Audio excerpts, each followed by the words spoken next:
big motto is love is the key, and that pretty much her project explains exactly what we did. I hope they feel happy.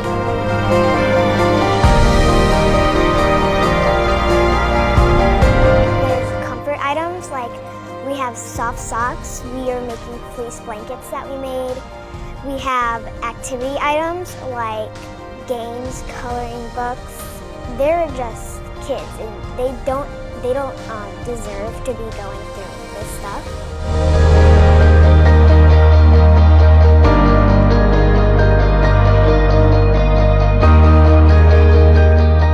And she's brought such a great sense of pride and love and associated with something that was so difficult to move through.